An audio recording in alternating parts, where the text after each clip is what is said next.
쿨럭 찢어지는 듯한 기침 소리와 함께 검붉은 선혈이 허공에 흩뿌려지더니 낡은 호롱불 아래 창백하게 질린 여인의 하얀 소복을 끔찍한 핏빛으로 낭자하게 물들였다. 방바닥을 짚은 9월의 손등, 위로 뚝뚝 떨어지는 여인의 피는 마치 불에 달궈진 쇳물처럼 뜨겁게 그리고 지독하게 그의 심장을 태워 들어갔다. 연화야, 정신 차려라. 연화야. 9월은 떨리는 손으로 피를 토하며 쓰러지는 연화의 가냘픈 어깨를 감싸 안았으나 그녀의 몸은 이미 싸늘한 주검처럼 차갑게 식어가고 있었다. 방금 전까지만 해도 맑은 눈망울로 그를 바라보며 미소 짓던 여인이 순식간에 사경을 헤매며 생명의 불씨를 꺼트려가고 있는 이 참혹한 광경 앞에서 9월은 태산이 무너지는 듯한 절망감을 느꼈다.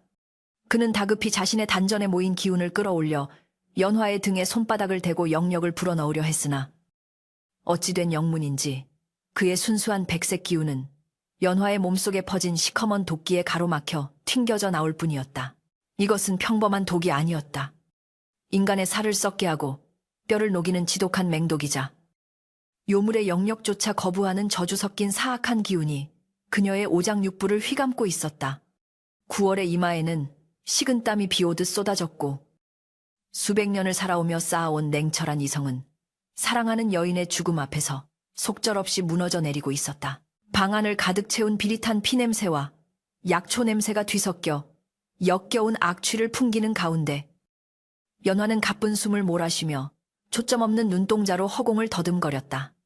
나으리. 너무 춥습니다. 앞이 보이지 않아요. 그녀의 입술은 잿빛으로 변해 있었고 가느다란 손가락은 허공을 휘저기다 힘없이 툭 떨어졌다. 9월은 그녀의 차가운 손을 낚아채 자신의 볼에 갖다 대며 울부짖었다. 아니다. 연화야. 내가 너를 살릴 것이다. 내 목숨을 걸고서라도 너를 이대로 보내지 않을 것이다. 그러니 제발 눈을 감지 말거라. 9월의 눈동자가 인간의 검은색에서 순간적으로 파충류의 새로 동공을 가진 황금빛으로 번뜩였으나 그는 곧바로 기운을 억누르며 인간의 형상을 유지하려 애썼다.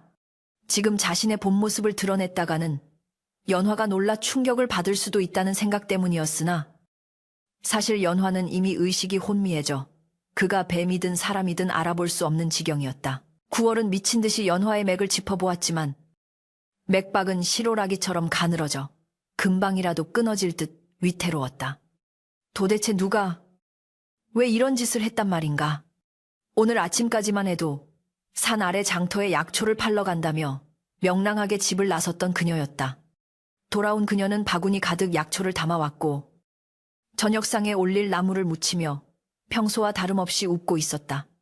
그런데 저녁 숟가락을 놓기가 무섭게 갑자기 복통을 호소하더니 이내 칠공에서 피를 쏟으며 쓰러진 것이었다. 9월의 머릿속에는 지난 3년간의 추억이 주마등처럼 스쳐 지나갔다. 인간들이 두려워하는 영물인 백사 발셔로서 수백 년을 고독하게 산속 깊은 곳에서 수양하던 그였다. 인간 세상의 희로애락 따위는 하찮은 미물들의 덧없는 춤사위라 여기며 오로지 용이 되어 승천할 날만을 기다리며 차가운 바위 동굴에서 지내왔던 그에게 연화는 따스한 봄햇살처럼 찾아온 기적이었다. 3년 전 늦가을 사냥꾼이 쳐놓은 덫에 걸려 꼼짝없이 죽을 위기에 처했던 그날을 9월은 뼈에 새기듯 기억하고 있었다. 날카로운 쇠창살이 비늘을 뚫고 살을 파고들어 극심한 고통에 몸부림치고 있을 때 약초를 캐러 산을 오르던 연화가 그를 발견했다. 보통의 인간이라면 거대한 흰 뱀을 보고 비명을 지르며 도망치거나 혹은 값비싼 뱀수를 담그겠다며 달려들었을 것이다. 하지만 연화는 달랐다. 그녀는 두려움에 떨면서도 덫에 걸린 짐승의 고통을 외면하지 못하는 선한 심성을 가진 여인이었다. 많이 아프지? 내가 도와줄게. 가만히 있어. 그녀는 떨리는 손으로 덫을 벌려 그를 구해주었고 자신의 치맛자락을 찢어 상처를 감싸주었다. 그때 그녀의 손끝에서 전해져 오던 온기, 그리고 그녀에게서 풍기던 은은한 쑥 냄새는 차가운 냉혈 동물인 구월의 심장에 처음으로 뜨거운 파동을 일으켰다. 그날 이후 구월은 승천을 위한 수양보다 연화의 곁을 맴도는 것에 더 마음을 쏟게 되었고, 결국 금기를 어기고 인간 사내의 모습으로 둔갑하여 그녀 앞에 나타났던 것이다. 연화야, 기억나느냐? 우리가 처음 만났던 그날, 네가 나에게 씌워준 이 약초 향기를. 구월은 눈물을 흘리며 연화의 귀에 속삭였다. 그녀는 이제 대답조차 할 수 없을 만큼 기력이 쇠하여 그저 얕은 숨만 간신히 내쉬고 있을 뿐이었다. 구월은 그녀를 살리기 위해 자신이 가진 모든 지식을 총동원했다. 산신령에게 배운 비술부터 수백 년간 산속을 누비며 알게 된 온갖 영약의 효능까지 떠올려 보았지만, 지금 연화의 몸에 퍼진 독은 그 어떤 것으로도 해독할 수 없는 기이한 성질의 것이었다. 그것은 마치 살아있는 생명체처럼 연화의 혈관을 타고 흐르며 생명력을 갉아먹고 외부에서 주입되는 기운을 교묘하게 피해 숨어버리는 악독한 것이었다. 이것은 필시 누군가 의도적으로 제조한 독이 분명했다. 그것도 보통의 원한이나 사례가 아니라 요물인 자신을 노리고 만든 함정일 가능성이 컸다. 평범한 인간의 독이라면 9월의 내공으로 충분히 밀어낼 수 있었겠지만, 이 독은 9월의 기운이 닿는 순간 더욱 맹렬하게 반응하며 연화의 심장을 조여왔기 때문이다. 아차 하는 순간 9월의 뇌리에 불길한 예감이 스쳤다. 며칠 전부터 마을 주변을 서성거리던 낯선 기척들, 그리고 연화가 장터에서 마주쳤다던 묘한 눈빛의 현감에 대한 이야기가 떠올랐다. 고을 현감 조관웅. 그는 탐욕스럽고 잔인하기로 소문난 자였으며 불로장생을 꿈꾸며 온갖 영약을 찾아 헤매는 광인이기도 했다. 마을 사람들 사이에서는 그가 사람을 산채로 잡아 곰의 쓸개를 꺼내 먹는다거나 어린아이의 피를 마신다는 흉흉한 소문이 돌곤 했다. 며칠 전 연화는 장터에서 약초를 팔다가 현감의 행차와 마주쳤다고 했다. 그때 현감이 가마문을 열고 연화를 뚫어지게 쳐다보며 그녀가 지니고 있던 9월의 비늘, 조각 호신부로 준 것에 유독 관심을 보였다는 말을 흘려들었던 것이 천추의 한이 되었다. 현감은 아마도 눈치챘을 것이다. 연화의 몸에서 풍기는 미세한 욕이, 그리고 그녀가 지닌 비늘을 통해 그녀 곁에 영물이 머물고 있음을 간파했을 것이다. 현감은 9월을 유인해내기 위해, 혹은 9월이 가진 여의주를 빼앗기 위해 가장 소중한 존재인 연화를 미끼로 쓴 것이 분명했다. 연화가 마신 물이나 음식에 손을 썼을 것이고, 그 독은 요물인 9월이 해독을 시도할수록 독성이 강해지도록 설계된 요멸산과 같은 금지된 독약일 터였다. 분노가 머리끝까지 치솟아 올라 9월의 전신이 부들부들 떨렸다. 감히 인간 따위가, 고작 100년도 못 사는 하찮은 목숨들이 1000년을 살아온 나를 능멸하고 내 정인을 해하려 한단 말인가. 당장이라도 관하로 쳐들어가 그들의 목을 베고 피바다를 만들고 싶은 사리가 들끓었다. 하지만 지금 중요한 것은 복수가 아니라 연화의 목숨이었다. 복수는 연화를 살려낸 뒤에 해도 늦지 않다. 그러나 눈앞의 상황은 절망적이었다. 연화의 호흡은 이제 거친 쇳소리로 변해 있었고, 입가에 흐르던 피는 검게 굳어가고 있었다. 고통스러운 신음소리와 함께 연화의 몸이 활처럼 배채 경련을 일으켰다.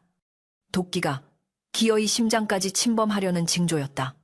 9월은 급하게 연화의 명치혀를 눌러 도끼의 진행을 늦추려 했지만 그것은 임시방편일 뿐 근본적인 해결책이 될 수 없었다. 이대로라면 앞으로 반시진 1시간, 아니 일각 15분도 버티기 힘들 것이었다. 안 돼. 절대로 안 돼. 9월은 미친 듯이 소리치며 자신의 입술을 깨물었다. 입안 가득 비릿한 피맛이 돌았지만 그 고통은 연화가 겪고 있는 고통의 1000만분의 1도 되지 않을 것이다. 그는 연화의 머리맡에 놓인 물그릇을 엎으며 바닥을 주먹으로 내리쳤다. 쿵 하는 소리와 함께 방바닥이 갈라지고 먼지가 피어올랐다. 자신의 무력함에 대한 분노, 지켜주지 못했다는 죄책감이 그를 짓눌렀다. 그때 가물거리는 의식 속에서도 연화가 힘겹게 눈을 떠 9월을 바라보았다. 도끼 때문에 핏발이 선 그녀의 눈동자에는 두려움보다는 구월을 향한 애틋한 걱정이 담겨 있었다. 서방님, 울지 마셔요. 그녀의 목소리는 모기 소리보다 작았지만 그 울림은 구월의 가슴을 후벼 팠다.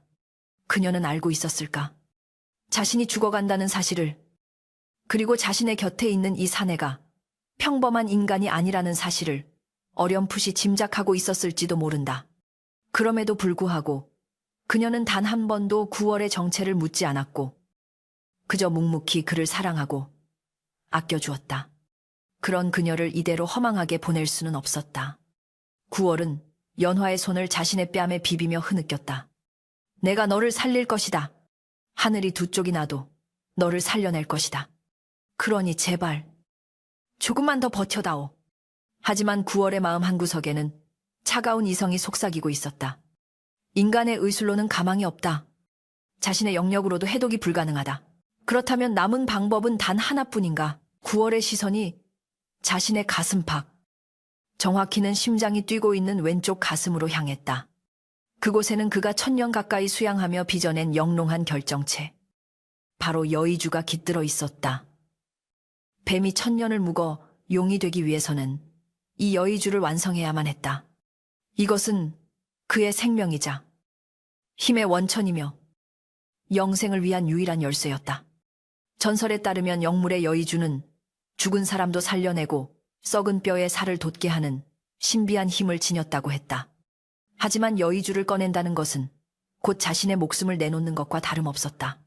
아니, 목숨을 잃는 것보다 더 끔찍한 대가를 치를 수도 있었다. 1000년의 공든탑이 무너져 내리고 영원히 흉측한 뱀의 형상으로 돌아가 지성을 잃은 짐승처럼 살아가게 될지도 모른다. 승천하여 신이 되겠다는 1000년의 꿈. 그것을 포기해야만 하는 것이다. 연화를 살리는 유일한 길은 자신의 심장을, 아니, 여의주를 꺼내어 그녀에게 먹이는 것뿐이라는 잔혹한 진실이 구월의 앞을 가로막았다. 바깥에서는 스산한 바람이 불어와 창호지 문을 덜컹거리게 만들었다. 마치 저승사자가 문 밖에 당도하여 연화의 이름을 부르고 있는 듯한 공포가 엄습했다. 촛불이 바람에 위태롭게 흔들리다 이내 꺼질 듯 사그라들었다. 다시 피어올랐다. 연화의 숨소리가 뚝 끊겼다가 아주 힘겹게 다시 이어졌다. 이제 정말 시간이 없었다. 구월은 감고 있던 눈을 번쩍 떴다. 그의 황금빛 눈동자에는 더 이상 망설임이 없었다. 1000년의 영생을 누리며 고독한 신이 될 것인가? 아니면 단 하루를 살더라도 사랑하는 여인의 곁에서 인간다운 마음을 지닌 채 죽을 것인가? 구월에게 그 선택은 이미 정해져 있었다. 그는 연화를 처음 만났던 그날, 덫에 걸린 자신을 구해주던 그녀의 따스한 손길을 기억했다. 그때 그녀가 베풀어준 생명. 이제는 자신이 돌려줄 차례였다. 구월은 떨리는 손으로 상의를 풀어헤치고 자신의 맨가슴을 드러냈다. 달빛을 받아 창백하게 빛나는 그의 가슴 피부 아래로 붉고 강렬한 기운이 꿈틀거리고 있었다. 그것은 1000년의 세월을 견뎌온 고귀한 생명의 빛이자 이제 곧 사랑하는 이를 위해 바쳐질 숭고한 재물이었다. 연화야, 부디 나를 용서해다오. 내가 너무 늦게 깨달았다. 구월은 나직이 읊조리며 오른손 손가락을 갈고리처럼 구부렸다. 그의 손끝에 날카로운 연기가 서리기 시작했다. 자신의 가슴을 직접 가르고 심장을 꺼내야 하는 끔찍한 고통이 기다리고 있었지만 연화가 겪고 있는 고통에 비하면 아무것도 아니었다. 그는 마지막으로 연화의 얼굴을 눈에 담았다. 땀과 피로 얼룩진 그녀의 얼굴은 여전히 아름다웠고 그 모습이 구월의 결심을 더욱 확고하게 만들었다. 이제부터 벌어질 일은 피비린내 나는 비극이 될지 아니면 기적 같은 희망이 될지 아무도 알 수 없었다. 다만 확실한 것은 오늘 밤이 작은 초가집에서 1000년의 금기를 깨뜨리는 거대한 사건이 시작되려 하고 있다는 사실뿐이었다. 구월은 숨을 깊게 들이마시고 날카로운 손톱을 자신의 왼쪽 가슴에 꽂아 넣었다. 크윽 억눌린 신음과 함께 붉은 피가 솟구쳐 올랐다. 연화를 살리기 위한, 그리고 자신의 운명을 건 처절한 사투가 막 시작되려 하고 있었다. 손끝이 가슴팍을 파고들어 붉은 선혈이 배어나오던 그 찰나. 9월의 동작이 허공에서 멈췄다. 찢어지는 듯한 고통 때문이 아니었다. 바람결에 실려온 역겨운 살기와 비릿한 쇠냄새가 그의 예민한 후각을 자극했기 때문이었다. 그것은 단순히 숲을 배회하는 짐승의 것이 아니었다. 탐욕에 눈이 멀어 살생을 즐기는 인간들, 그리고 그들을 돕는 사악한 주술의 기운이 뒤섞인 불길한 징조였다. 9월은 거칠게 숨을 몰아쉬며 피 묻은 손을 거두었다. 지금 당장 심장을 꺼내 연화에게 먹인다면 그녀는 살릴 수 있을지 모르나. 심장을 잃고 영력을 상실하여 한낱 뱀으로 돌아간 자신은 무방비 상태가 된다. 그리 되면 집 밖을 포위해오는 저 하이에나 같은 자들이 들이닥쳤을 때 되살아난 연화조차 지킬 수 없게 될 것이 자명했다. 연화를 살리는 것만이 능사가 아니었다. 그녀가 살아갈 세상의 위협을 제거하거나 적어도 그녀가 안전해질 때까지는 버텨야 했다. 또한 혹시라도 현감의 소나기에 이 지독한 독을 해독할 진짜 약이 있을지도 모른다는 한 가닥 희망이 그의 이성을 붙잡았다. 자신의 심장을 꺼내는 것은 그 모든 방법이 수포로 돌아갔을 때 선택해야 할 최후의 수단이어야 했다. 잠시만 기다려 다오. 연화야. 9월은 끓어오르는 울음을 삼키며 고통에 일그러진 연화의 이마에 자신의 이마를 맞대었다. 그의 입에서 하얀 석유의 치가 뿜어져 나와 연화의 전신을 감쌌다. 그것은 외부의 침입을 막고 체내에 독이 퍼지는 속도를 늦추는 9월의 결계였다. 비록 근본적인 치료는 되지 못할지언정 그가 다녀올 짧은 시간 동안 그녀의 목숨줄을 붙잡아줄 생명줄이었다. 9월은 자리에서 벌떡 일어났다. 그의 눈동자는 이제 완벽한 황금빛 새로 동공으로 변해 있었고 전신에서는 억눌러왔던 요기가 폭풍처럼 휘몰아쳤다. 인간의 형상을 하고 있었으나 그 기세는 천년을 묵은 거대한 백사의 위용 그대로였다. 그는 방문을 박차고 나가는 대신 창문을 통해 소리 없이 밤하늘로 솟구쳐 올랐다. 목표는 산 아래, 불빛이 번쩍이는 관아였다. 숲을 가로지르는 그의 움직임은 바람보다 빨랐고 분노로 인해 대지를 박차는 발걸음마다 서리빨 같은 냉기가 서려 풀잎들이 하얗게 얼어붙었다. 관아의 풍경은 기이하리만치 고요했다. 평소라면 술판이 벌어지고 기생들의 웃음소리가 담장을 넘었을 사랑채, 쪽이 쥐 죽은 듯 조용했고 대신 곳곳에 횃불을 든 사병들이 뱀처럼 뱀리를 틀고 매복해 있었다. 그들의 무기에는 평범한 쇠가 아닌 요물을 상처 입히기 위해 주술을 건 부적들이 덕지덕지 붙어 있었다. 역시 함정이었다. 9월은 기와지붕 위에 납작 엎드려 사랑채 안의 동정을 살폈다. 얇은 창호지 너머로 두 사람의 그림자가 일렁이고 있었다. 하나는 비대하고 탐욕스러운 현감, 조관웅의 것이었고 다른 하나는 기괴한 방울 소리를 내는 꼽추 노파의 것이었다. 바람을 타고 그들의 대화 소리가 9월의 귓가에 날카롭게 꽂혔다. 용한 무당이라 하여 불렀더니 과연 그 약효가 기가 막히더이다. 그 계집이 피를 토하고 쓰러졌다는 전가를 받았소.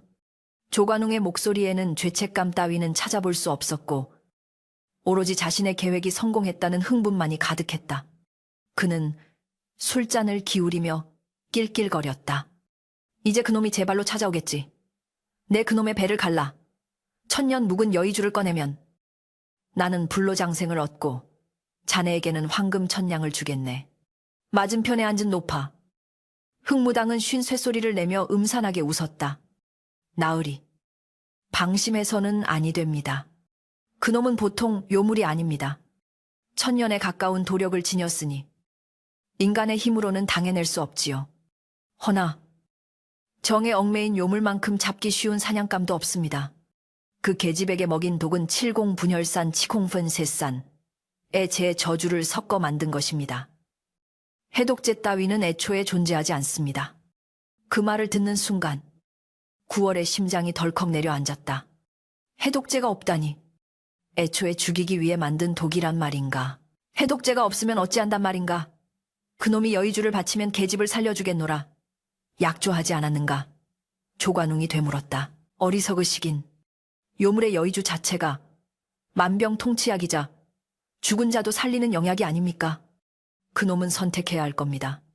자신의 심장을 꺼내 계집을 살리고 죽을 것인지, 아니면 계집이 죽는 꼴을 지켜보며 혼자 살아남을 것인지, 어느 쪽이든 나으리께서는 손해볼 것이 없습니다. 놈이 심장을 꺼내면 힘을 잃은 뱀을 잡아드시면 그만이고, 놈이 계집을 포기하고 덤벼들면 제가 쳐놓은 결계로 잡아 죽이면 그만이니까요. 흑무당의 잔혹한 계획에 구월은 전신이 부들부들 떨렸다. 피가 거꾸로 솟는다는 말이 무엇인지 실감했다. 그들은 연화의 목숨을 담보로 구월에게 잔인한 양자태기를 강요하고 있었다. 구월의 눈에서 핏빛 안광이 번뜩였다. 더 이상 숨어있을 이유가 없었다. 해독제가 없다면 저 사악한 무리들을 찢어발기고 놈들의 피로 연화의 원한을 씻어주는 수밖에 없었다. 그리고 기적을 바라는 마음으로 자신의 심장을 꺼내는 길뿐이었다. 그아 구월은 짐승의 포효를 내지르며 지붕을 뚫고 사랑채 안으로 뛰어들었다. 와장창. 기와장과 석가래가 무너져 내리며 방안은 순식간에 아수라장이 되었다. 조관웅은 비명을 지르며 뒤로 나자빠졌고, 흑무당은 기다렸다는 듯이 품속에서 검은 방울을 꺼내 흔들었다. 놈이 왔다. 결계를 작동시켜라. 그녀의 외침과 함께 사랑채 바닥에 미리 그려져 있던 붉은 핏빛의 부적들이 빛을 발하며 구월의 몸을 조여왔다. 보이지 않는 쇠사슬이 구월의 팔다리를 맞아매는 듯한 끔찍한 압박감이 느껴졌다.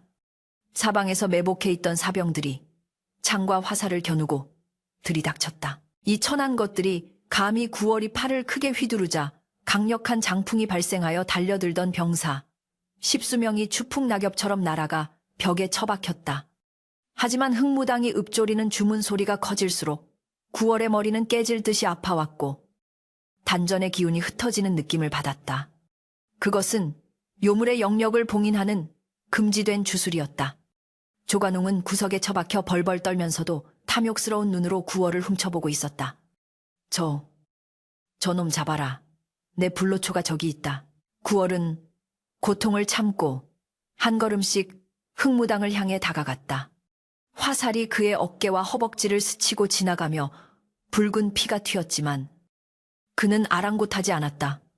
그의 눈에는 오직 흑무당의 목을 비틀어버리겠다는 사례만이 가득했다. 내년이 만든 그 독 때문에 죄 없는 여인이 죽어가고 있다. 내년의 목숨으로 그 값을 치러라.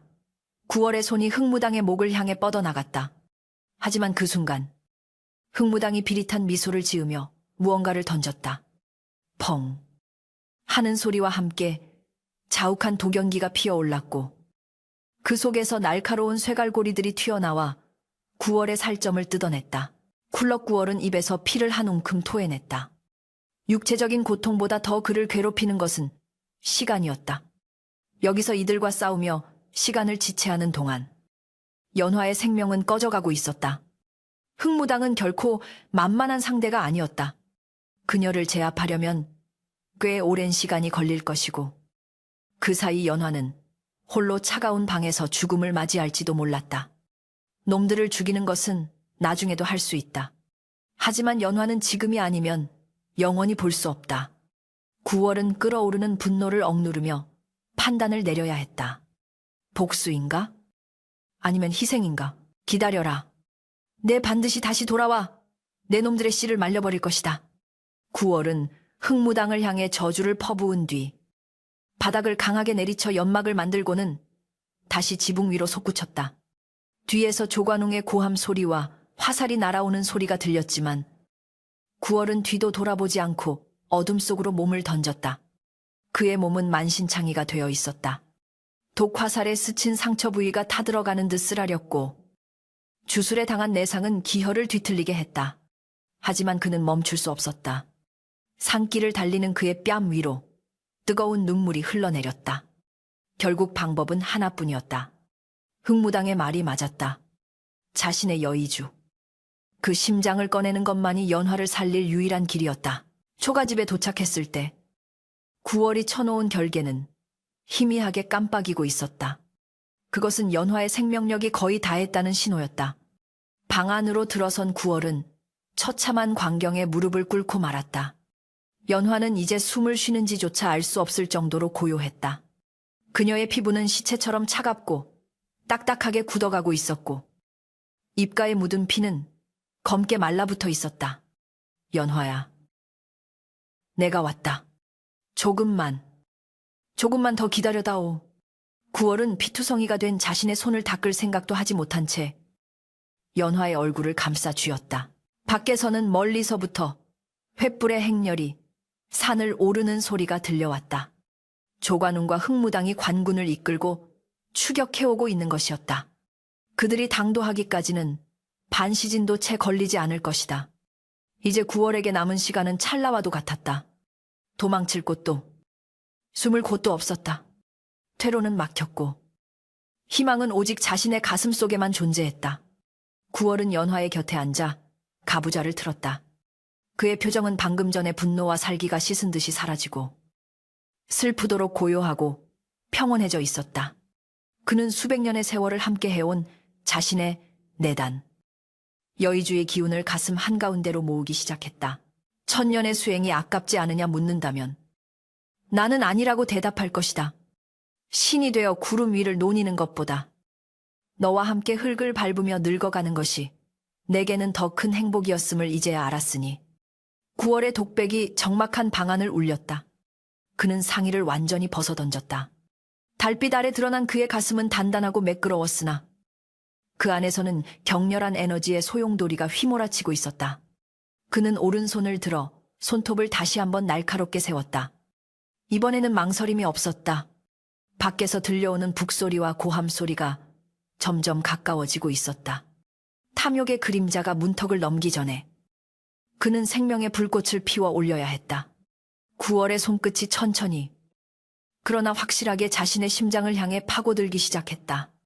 살이 찢어지는 소리와 함께 붉은 피가 분수처럼 솟구쳐 연화의 하얀 소복을 다시 한번 붉게 물들였다.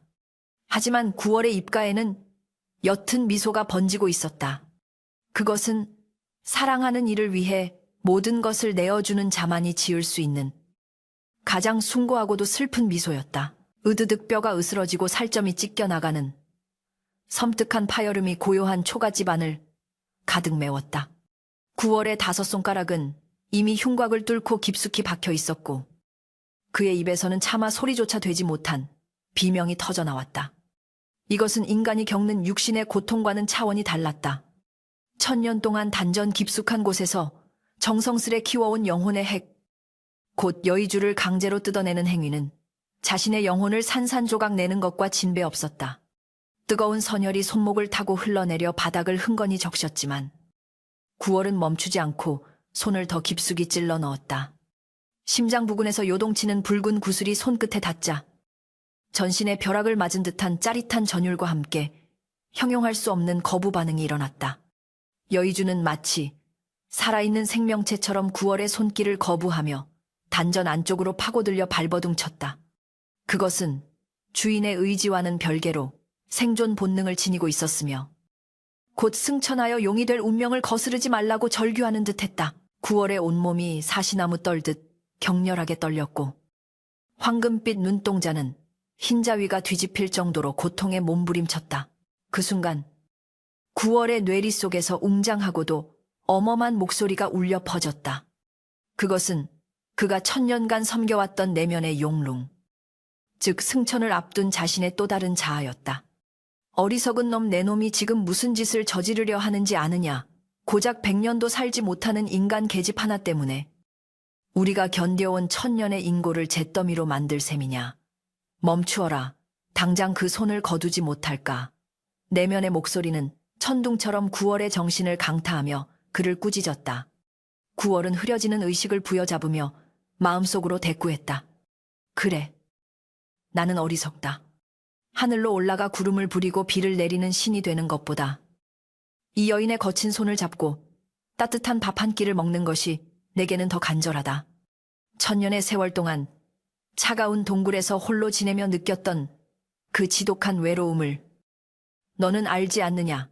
그 얼음장 같은 고독을 녹여준 것이 바로 이 여인이다. 9월의 의지는 확고했다. 그는 입술을 깨물어 정신을 차리고 여의주를 감싸쥔 소나귀에 힘을 주었다. 용이 되어 홀로 하늘을 날면 무엇하리. 그녀가 없는 세상은 내게 지옥일 뿐이다. 나는 불멸을 버리고 찰나의 사랑을 택하겠다. 9월이 마지막 힘을 짜내어 손을 잡아당기자 쿠르릉 하는 소리와 함께 초가집 전체가 지진이 난 듯 흔들렸다. 방 안의 집기들이 우수수 쏟아지고 천장의 석가래에서 먼지가 폭포수처럼 쏟아져 내렸다. 그것은 천년 묵은 영물이 자신의 운명을 거스르는 순간 발생한 영적인 충격파였다. 마침내 9월의 손이 가슴 밖으로 빠져나왔다. 그의 손바닥 위에는 핏물과 함께 붉게 타오르는 주먹만 한 구슬. 여의주가 놓여 있었다.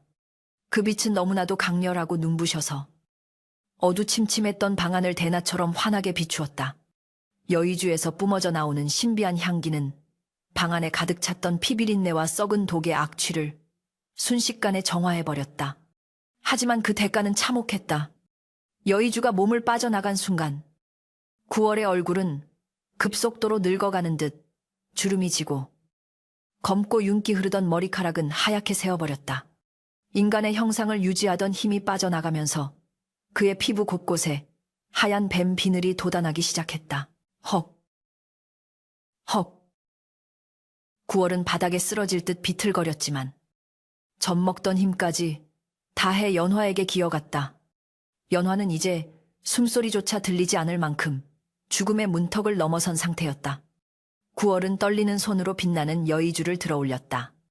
이 영롱한 구슬은 본래 그대로 삼켜야 효험이 있으나 지금 연화는 의식이 없어 삼킬 힘조차 없었다.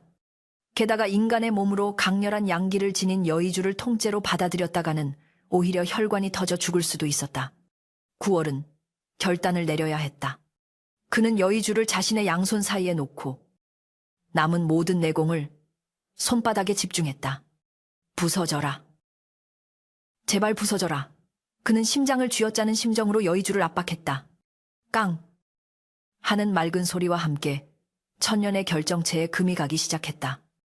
영원 불멸을 상징하던 구슬이 사랑이라는 이름 아래 스스로 깨어지고 있었다. 금이 간 틈새로 붉은 액체가 흘러나왔다. 그것은 9월의 생명수이자 세상 그 어떤 명약보다 귀한 영약이었다. 9월은 조심스럽게 여의주를 으깨어 그 붉은 즙을 연화의 입술 사이로 흘려넣었다. 마셔라. 연화야. 이것은 내 피이자 살이며 내 천년의 시간이다. 부디 이것을 마시고 다시 눈을 떠다오. 붉은 액체가 그녀의 창백한 입술을 적시고 목구멍으로 넘어가자 기적 같은 일이 벌어졌다. 시커멓게 죽어가던 그녀의 혈색이 순식간에 홍조를 띠기 시작했고 굳어있던 심장이 쿵, 쿵 하고 힘차게 다시 뛰는 소리가 들려왔다. 그녀의 몸을 휘감고 있던 검은 도끼들이 여의주의 성스러운 기운에 밀려 비명을 지르며 밖으로 빠져나와 공중에서 산화되었다. 연화의 차가웠던 손끝에 온기가 돌아오고 멈췄던 호흡이 터지며 깊은 숨을 들이마셨다. 그녀의 입에서 앓는 소리가 새어나왔다. 그것은 죽음의 신음이 아니라 생명으로 돌아오는 자의 안도감 섞인 숨결이었다. 9월은 그 소리를 듣는 순간 전신의 긴장이 풀리며 왈칵 눈물을 쏟았다. 살았다. 살았어. 그러나 기쁨도 잠시. 9월의 몸은 급격히 차가워지고 있었다. 여의주를 잃은 육체는 급속도로 붕괴하고 있었다. 다리의 감각이 사라지며 두 다리가 하나로 합쳐져 거대한 뱀의 꼬리로 변해가고 있었고 손가락은 갈퀴처럼 굽어지며 비늘로 뒤덮였다. 시야는 점점 흐릿해졌고 혀는 둘로 갈라져 팍팍거리는 소리를 냈다. 그는 이제 인간의 말을 할 수 없게 될지도 모른다.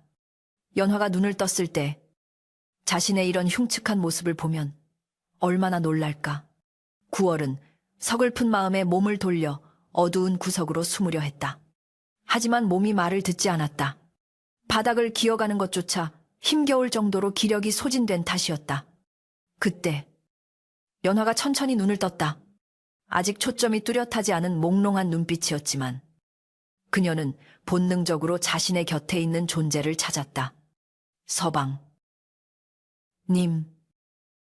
연화의 부름에 9월은 차마 대답하지 못하고 고개를 떨구었다. 반쯤 뱀으로 변한 자신의 모습을 그녀에게 보이고 싶지 않았다.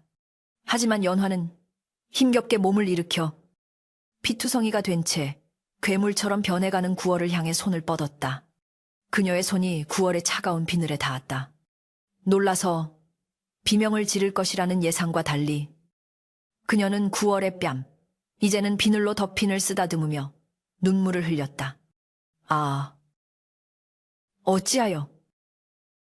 어찌하여 이런 짓을 하셨습니까? 그녀는 알고 있었다. 자신의 몸속에 퍼지는 뜨거운 기운이 무엇인지, 그리고 눈앞의 정인이 자신을 위해 무엇을 희생했는지. 그녀는 흉측하게 변한 구월을 밀어내는 대신 와락 끌어안았다. 그녀의 따뜻한 체온이 구월의 차가운 비늘을 통해 전해졌다. 그것은 구월이 1000년 동안 느껴본 그 어떤 햇살보다 따스했다. 구월은 말은 할 수 없었지만 마음속으로 외쳤다. 후회하지 않는다. 너를 살릴 수만 있다면 나는 뱀이 아니라 구더기가 되어도 좋다. 그때였다. 와 하는 함성 소리와 함께 살인문이 박살나고 횃불을 든 관군들이 마당으로 들이닥쳤다. 저기 있다, 요물이다. 요물이 계집을 해치고 있다. 선두에선 조관웅이 칼을 빼들고 소리쳤다. 그의 뒤로 흥무당이 음산한 미소를 지으며 걸어들어왔다. 호, 기어이 여의주를 꺼냈구나. 저기 뿜어져 나오는 기운을 보아라. 계집이 이미 삼킨 모양이다. 흥무당의 눈이 탐욕으로 번들거렸다. 나으리, 걱정 마십시오. 계집의 배를 갈라 피를 마시면 여의주의 효험을 고스란히 얻을 수 있습니다. 그리고 힘을 잃은 저 백사는 탕으로 고아 드시면 됩니다.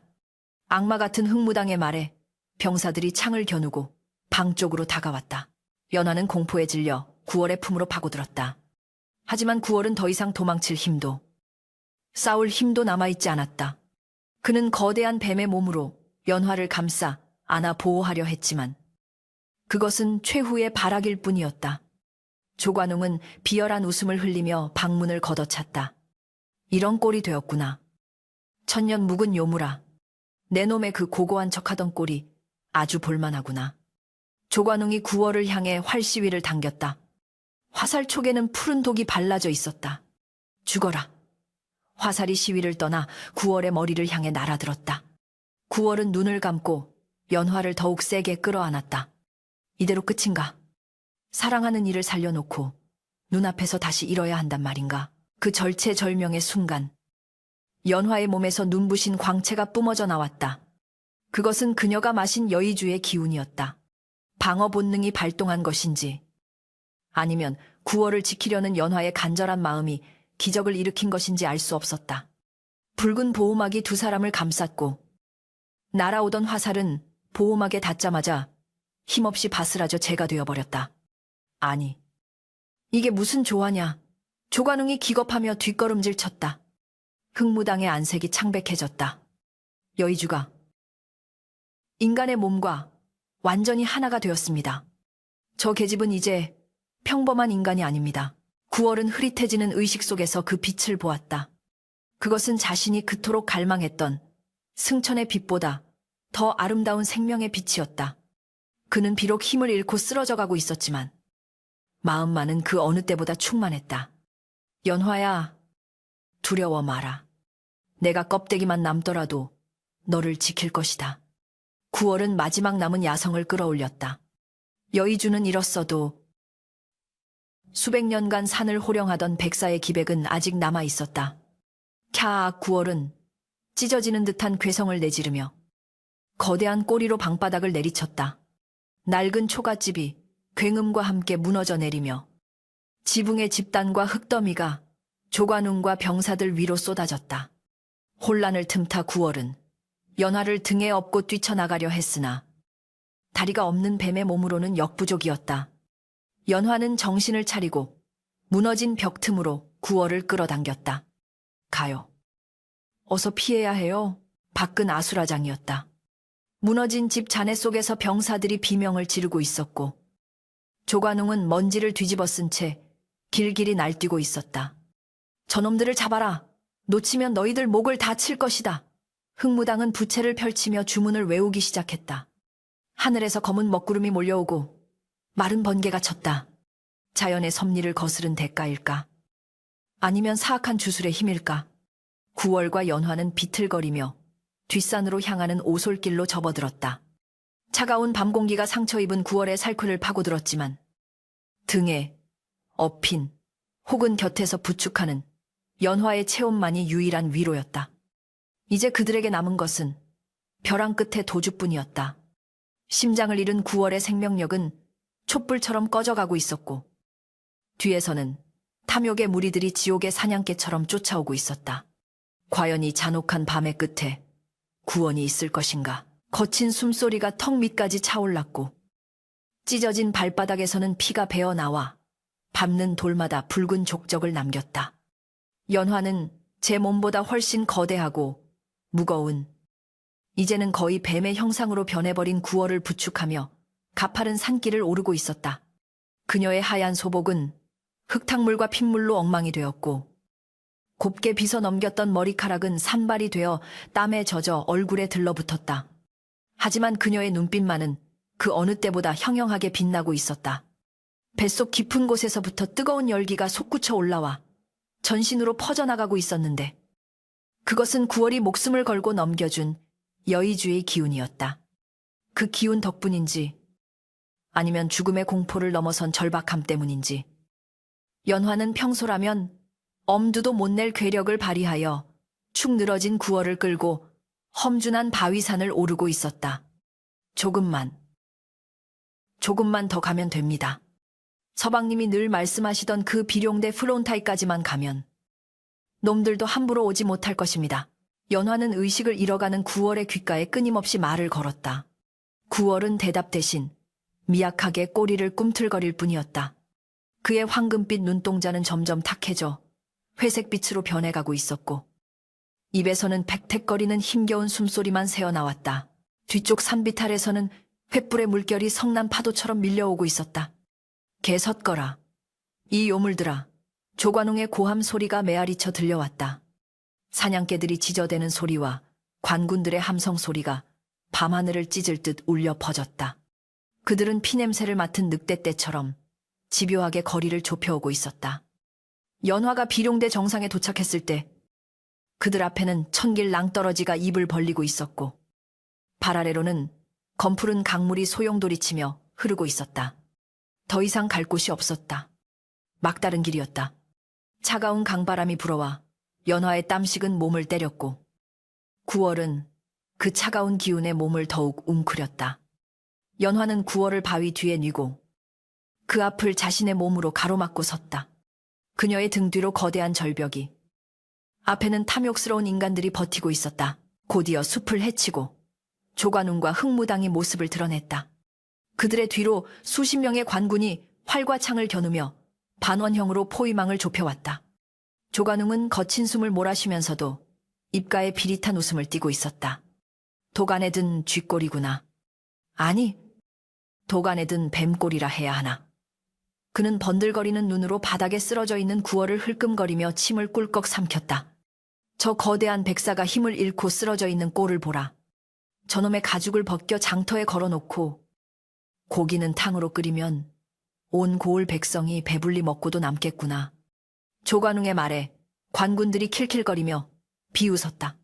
하지만 흑무당의 시선은 9월이 아닌 연화에게 고정되어 있었다. 그녀는 연화에게서 뿜어져 나오는 심상치 않은 기운, 즉 여의주의 영롱한 빛을 감지하고 있었다. 나으리, 뱀 따위는 나중에 신경 쓰십시오. 중요한 건 저 계집입니다. 계집의 뱃속에 천년의 정수가 들어 있습니다. 지금 당장 배를 갈라 꺼내야 합니다. 시간이 지나면 여의주가 계집의 피와 살에 완전히 녹아들어 효험이 사라질 것입니다. 흑무당의 섬뜩한 말에 연화는 본능적으로 자신의 배를 감싸 안았다. 조관웅은 탐욕에 눈이 멀어 고개를 끄덕였다. 여봐라, 당장 저 계집을 잡아라. 반항하면 팔다리를 잘라도 좋다. 단, 배는 상하게 하지 마라. 명령이 떨어지기가 무섭게 관군들이 창을 앞세우고 달려들었다. 연화는 뒷걸음질 쳤지만 등 뒤는 낭떠러지였다. 그때 바닥에 죽은 듯 쓰러져 있던 9월이 마지막 힘을 짜내어 거대한 몸을 일으켰다. 캬. 구월은 벼락 같은 포효를 내지르며 굵은 꼬리로 달려드는 선봉대의 병사들을 후려쳤다. 퍽! 하는 소리와 함께 병사 서너 명이 허공으로 날아가 바위에 처박혔다. 썩어도 준치라 했던가. 천년 묵은 영물의 마지막 일격은 위력적이었다. 하지만 그것이 전부였다. 힘을 잃은 구월은 곧바로 중심을 잃고 쓰러졌고, 기다렸다는 듯이 관군들이 달려들어 창으로 구월의 몸을 찌르고 몽둥이로 내려치기 시작했다. 이 징그러운 짐승놈이 비늘이 깨지고 살점이 튀었다. 구월은 고통에 몸부림치면서도 시선만은 연화에게서 떼지 않았다. 그는 지식여지는 고통 속에서도 필사적으로 몸을 움직여 연화를 자신의 몸으로 감싸 보호하려 했다. 인간들의 무자비한 폭력이 쏟아질 때마다 구월의 입에서는 붉은 피가 터져나왔다. 그 처참한 광경을 지켜보던 연화의 눈에서 피눈물이 흘러내렸다. 하지마. 제발 그만해. 차라리 나를 죽여. 연화가 비명을 질렀지만 조관웅은 그저 즐겁다는 듯 웃고만 있었다. 그래.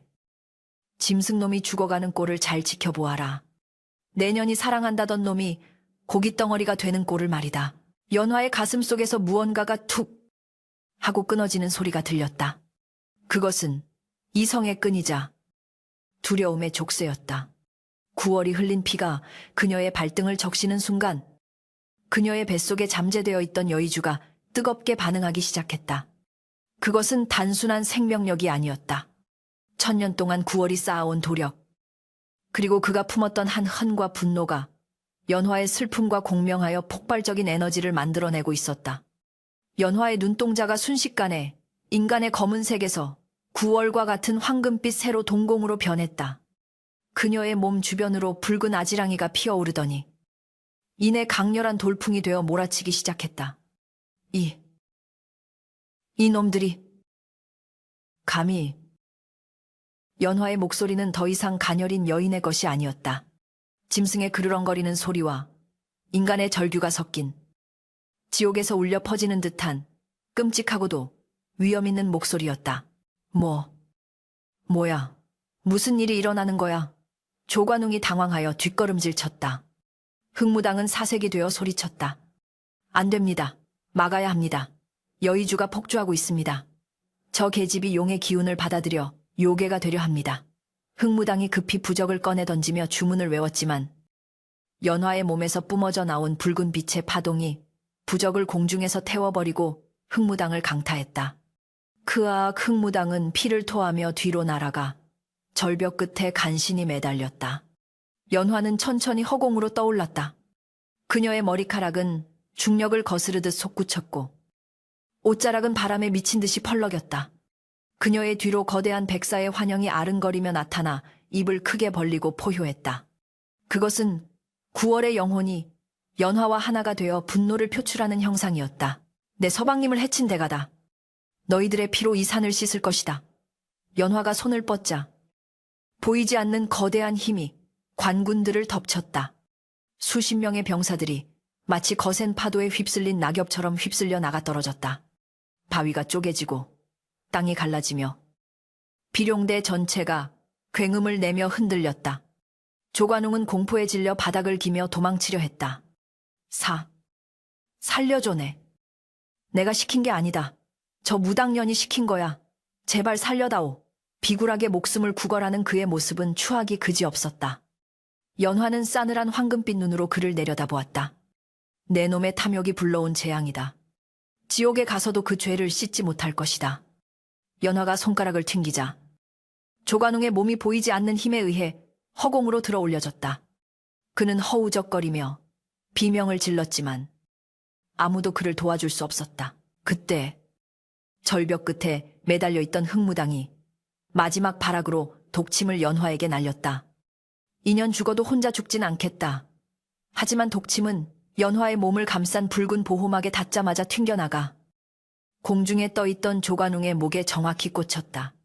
컥! 조관웅은 눈을 부릅뜬 채 자신의 목을 부여잡았다. 독은 순식간에 퍼져 그의 얼굴을 검게 물들였고 그는 고통 속에 몸부림치다 절벽 아래 까마득한 강물 속으로 추락했다. 으아! 그의 비명은 길게 이어지다 어둠 속으로 사라졌다. 자신의 꾀에 자신이 넘어간 인과응보의 처참한 최후였다. 흥무당 역시 힘이 빠져 절벽을 붙잡고 있던 손을 놓치고 말았다. 그녀는 저주 섞인 비명을 지르며 조관웅의 뒤를 따라 끝없는 나락으로 떨어져 내렸다. 악인들이 사라지자 광폭하게 휘몰아치던 바람이 잦아들고 붉은 빛도 서서히 사그라들었다. 연화는 허공에서 천천히 내려와 바닥에 주저앉았다. 여의주의 힘을 과도하게 사용한 탓에 전신의 기력이 빠져나갔다. 하지만 그녀는 쉴 틈이 없었다. 그녀는 기어서 구월에게 다가갔다. 구월은 만신창이가 된 채 미동도 하지 않고 있었다. 그의 몸은 이제 완전히 뱀으로 변해 있었고 인간의 흔적은 찾아볼 수 없었다. 하얀 비늘은 곳곳이 벗겨지고 찢겨 붉은 속살이 드러나 있었고 꼬리는 잘려나갈 듯 너덜거렸다. 서방님. 서방님. 연화는 피투성이가 된 구월의 머리를 자신의 무릎에 올리고 오열했다. 그녀의 눈물방울이 구월에 감긴 눈 위에 떨어졌다. 일어나세요. 제발. 놈들은 다 죽었습니다. 이제 우리를 괴롭힐 사람은 아무도 없어요. 그러니 제발 눈을 뜨세요. 연화의 절규가 텅 빈 산 정상에 메아리쳤다. 하지만 구월은 대답이 없었다. 그의 몸은 싸늘하게 식어가고 있었고 미약하게 뛰던 심장 박동마저 멈추려 하고 있었다. 연화는 자신의 가슴을 치며 통곡했다. 자신이 살아난 대가가 사랑하는 이의 죽음이라면 차라리 독에 중독되어 죽는 편이 나았을 것이라는 죄책감이 그녀를 짓눌렀다. 그녀는 구월의 차가운 주둥이에 자신의 뺨을 비비며 속삭였다. 혼자 가지 마세요. 저를 두고 어디로 가시려 합니까? 약속했잖아요. 1000년이 지나도 함께하겠다고. 그때 먹구름이 걷히고 둥근 보름달이 모습을 드러냈다.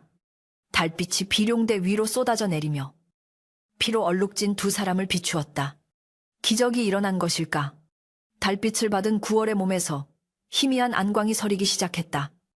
비록 여의주는 잃었지만 1000년을 수양하며 쌓아온 그의 영혼 자체가 빛을 발하고 있는 것이었다. 구월에 감긴 눈꺼풀이 파르르 떨리더니 아주 천천히 눈을 떴다. 그의 눈동자는 더 이상 황금빛이 아니었다. 평범한 검은색. 그러나 깊고 맑은 우주를 담은 듯한 평온한 눈빛이었다. 그는 말을 할 수 없었다. 혀는 갈라져 있었고 목청은 굳어 있었다. 하지만 그는 눈빛으로 연화에게 말하고 있었다. 울지 마라. 나는 괜찮다.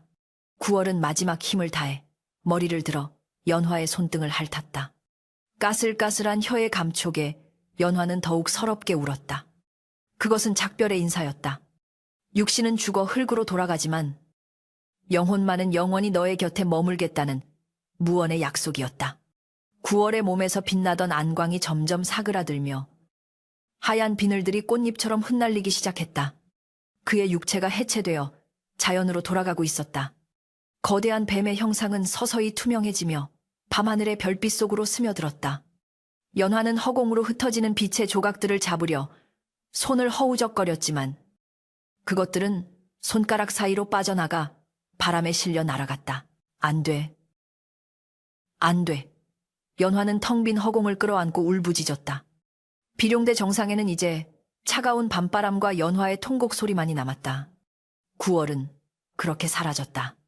자신의 모든 것을 내어주고 사랑하는 여인을 살린 채 바람이 되고 별이 되어 산화했다.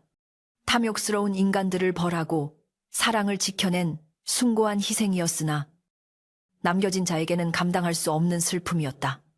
밤은 깊어만 갔고 달빛은 무심하게도 너무나 밝게 그들의 이별을 비추고 있었다.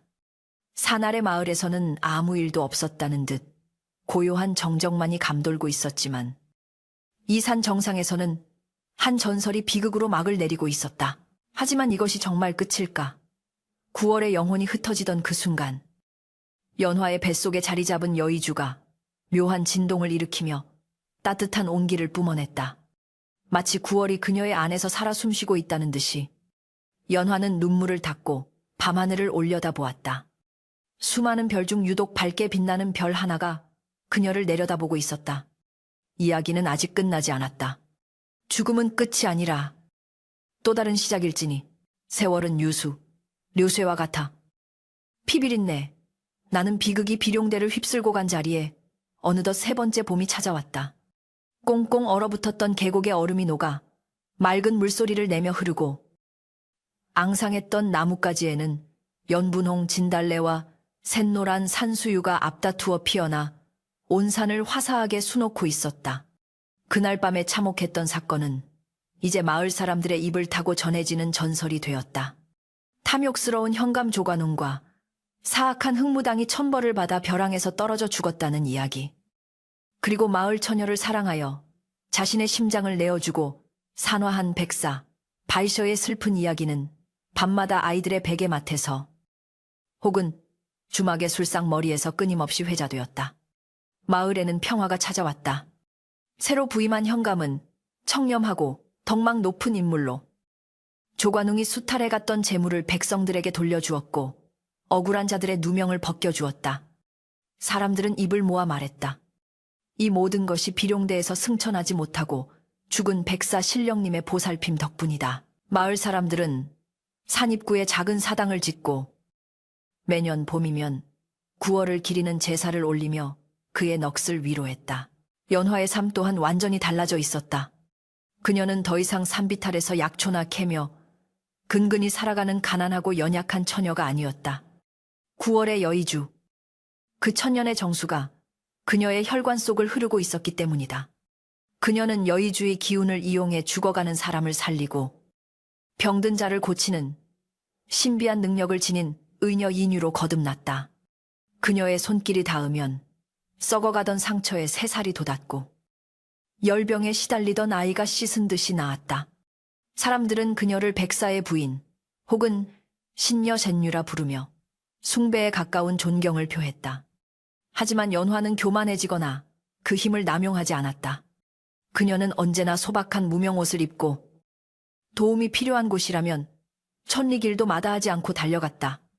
그것이 자신의 생명을 구해준 서방님, 9월에 대한 은혜를 갚는 길이자 그가 남긴 사랑을 세상에 전하는 유일한 방법이라 믿었기 때문이었다. 그러나 겉으로는 평온하고 존경받는 삶을 살고 있었지만 연화의 가슴 한구석에는 채워지지 않는 깊은 구멍이 뚫려 있었다.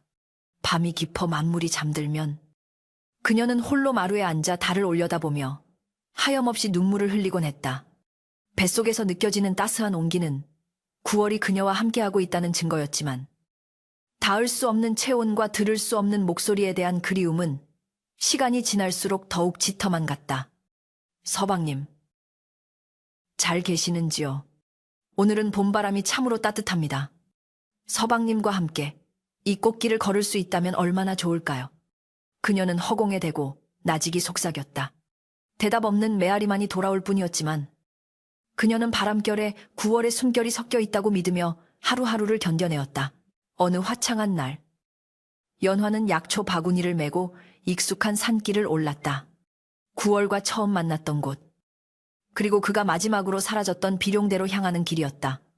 사람들은 그곳이 험하고 기운이 세다며 꺼렸지만 연화에게는 그곳만이 9월을 가장 가깝게 느낄 수 있는 성소생소였다. 산 중턱에 다다르자 3년 전 9월이 덫에 걸려 피를 흘리고 있었던 바로 그 장소가 나타났다. 그곳에는 누군가 심어놓은 듯 하얀 도라지 꽃들이 무리지어 피어 있었다. 연화는 그 자리에 털썩 주저앉아 준비해온 술 한 병을 땅에 뿌렸다. 서방님, 제가 왔습니다.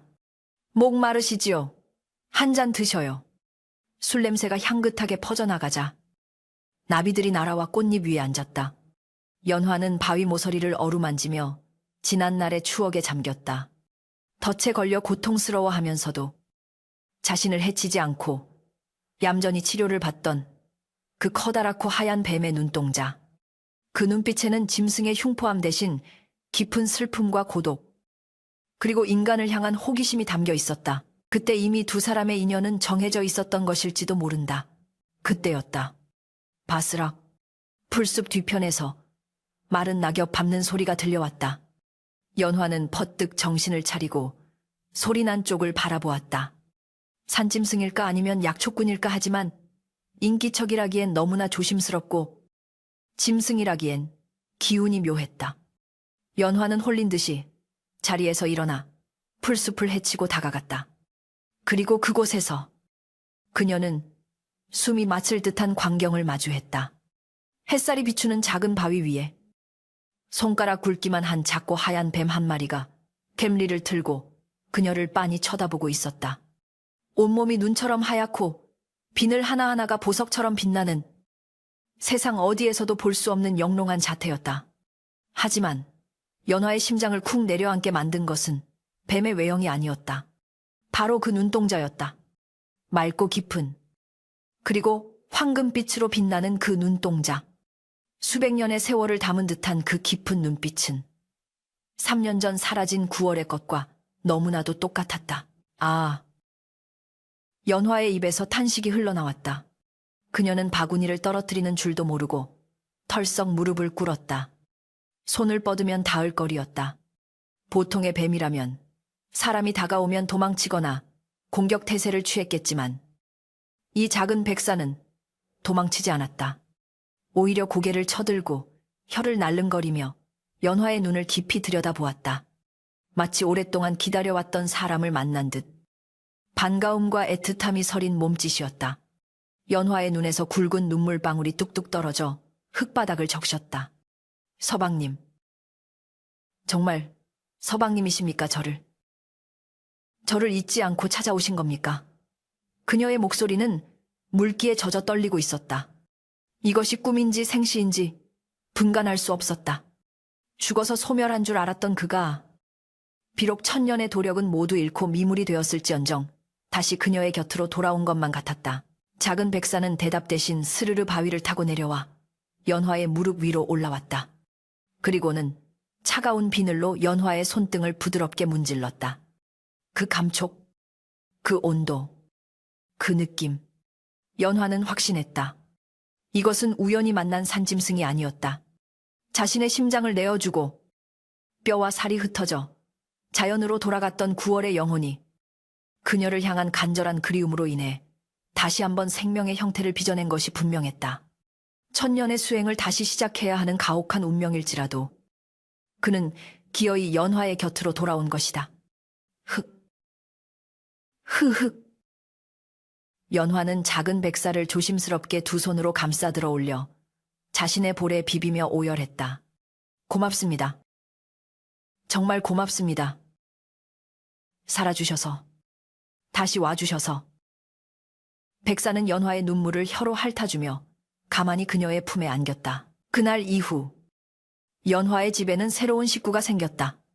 마을 사람들은 연화가 산에서 작은 백사 한 마리를 데려와 지극정성으로 키운다는 소문을 수군거렸다. 개중에는 불길하다며 혀를 차는 이들도 있었지만 대부분은 그것이 전설 속 백사 신령의 환생이라 믿으며 신성시했다. 연화는 백사에게 9월이라는 이름을 다시 붙여주었다. 비록 인간의 모습으로 변하거나 말을 할 수는 없었지만 둘 사이에는 말보다 더 깊은 대화가 오갔다. 연화가 약초를 다듬을 때면 9월은 그 곁에서 텔리를 틀고 지켜보았고 연화가 왕진을 갈 때면 그녀의 소매 속에 숨어 동행했다. 밤이 되면 연화는 9월을 품에 안고 옛날 이야기를 들려주었고 9월은 그녀의 심장 소리를 자장가 삼아 잠이 들었다. 어느 여름밤 세찬 비바람이 몰아치고 천둥번개가 요란하던 날이었다. 연화는 무서움에 떨며 이불을 뒤집어 쓰고 있었다. 그때 방문이 덜컹거리더니 빗물이 들이닥쳤다. 연화가 놀라 일어나려는 순간 놀라운 일이 벌어졌다. 번개가 번쩍이는 찰나 그녀의 눈앞에 흐릿하게 남아 인간 사내의 형상이 어른거린 것이다. 걱정 마라. 내가 있다. 귀에 익은 그토록 사무치게 그리워했던 낮고 부드러운 목소리가 빗소리 사이로 들려왔다. 연화가 눈을 비비고 다시 보았을 때 사내의 형상은 사라지고 베개 맡에는 여전히 작은 백사가 그녀를 지키듯 꼿꼿이 고개를 들고 있을 뿐이었다. 하지만 연화는 미소 지었다. 그것이 헛것이 아님을 알았다. 9월은 아주 조금씩 다시 수행을 쌓아가고 있었다. 언젠가 먼 훗날 10년이 걸리든 100년이 걸리든 그가 다시 인간의 모습으로 그녀 앞에 나타나 연화야 하고 불러줄 날이 반드시 올 것임을 그녀는 믿어 의심치 않았다.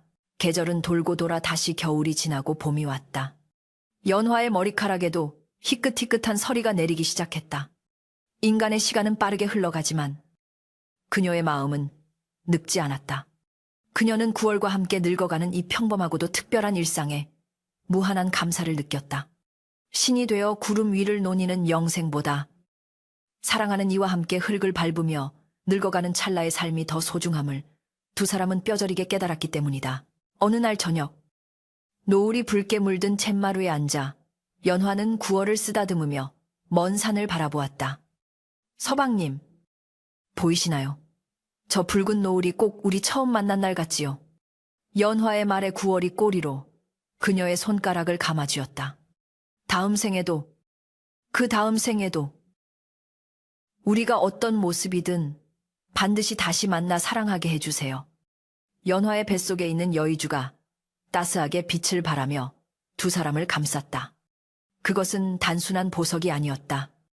여의 루이, 즉 마음 먹은 대로 이루어진다는 뜻처럼 그들의 사랑이 시공을 초월하여 영원히 이어질 것임을 증명하는 약속의 징표였다. 진정한 불로장생이란 육신이 죽지 않고 사는 것이 아니라 누군가의 기억 속에 영원히 살아 숨쉬는 사랑을 남기는 것임을, 그리고 그 사랑을 위해 기꺼이 자신을 희생할 수 있는 용기야말로 신이 되는 유일한 길임을. 뱀과 여인의 기이하고도 아름다운 사랑 이야기는 세상에 묵직한 울림을 남기며 저물어가는 노을 속으로 스며들었다. 비룡대 절벽 끝에는 여전히 하얀 도라지꽃이 피어나고 바람이 불 때면 어디선가 뱀의 비늘 스치는 소리와 여인의 웃음소리가 들린다고 한다. 그것은 슬픈 전설이 아닌 영원히 끝나지 않을 사랑의 노래였다.